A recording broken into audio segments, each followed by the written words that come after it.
मुलांवर थोर व्यक्तींचे विचार, त्यांचे आदर्श आणि कार्य बिंबवल्यास त्यांच्यात सकारात्मकता, कर्तव्य भावना आणि राष्ट्रप्रेमाची जाणीव निर्माण होते. सुदृढ आणि संस्कारक्षम कुटुंबातूनच सक्षम समाजाची निर्मिती होते, असं मत नूतन जिल्हा परिषद सदस्या रोहिणी अबिटकर यांनी व्यक्त केलं. माझगाव इथं आयोजित आरोग्य शिबिरात त्या बोलत होत्या. राधानगरी तालुक्यातील माझगाव ग्रामपंचायतीच्या वतीनं महिलांसाठी आरोग्य शिबिर पार पडलं.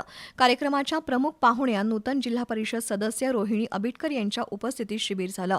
महिलांनी स्वतःच्या आरोग्याकडे विशेष लक्ष देणं अत्यंत गरजेचं असल्याचं सांगितलं. तर मुलांवर संस्कार करणं आवश्यक असून सुदृढ कुटुंबातूनच सक्षम समाजाची निर्मिती होते, असं त्या म्हणाल्या. यावेळी जिल्हा परिषद सदस्य अरुणराव जाधव, युवराज पवार, डॉक्टर विनयकुमार गोपळकर यांनी मार्गदर्शन करताना आरोग्य संपन्न जीवनासाठी स्वच्छता पाळण्याचं महत्त्व स्पष्ट केलं. स्वच्छ पाणी हे निरोगी जीवनाचं मुख्य साधन असून दररोज किमान 5 किलोमीटर चालणं, स्वच्छ वातावरणात फिरणं आरोग्याला लाभदायक असल्याचं त्यांनी सांगितलं. आरोग्य शिबिरात विविध आजारांची मोफत तपासणी, रक्तदाब, मधुमेह तपासणी तसंच आरोग्य मार्गदर्शन करण्यात आलं. ग्रामस्थांनी शिबिराला उत्स्फूर्त प्रतिसाद दिला. यावेळी माझगाव ग्रामपंचायतीच्या वतीनं मीनाक्षी फडतारे यांच्यासह 6 महिलांना अहिल्याबाई होळकर पुरस्कार देऊन गौरवण्यात आलं.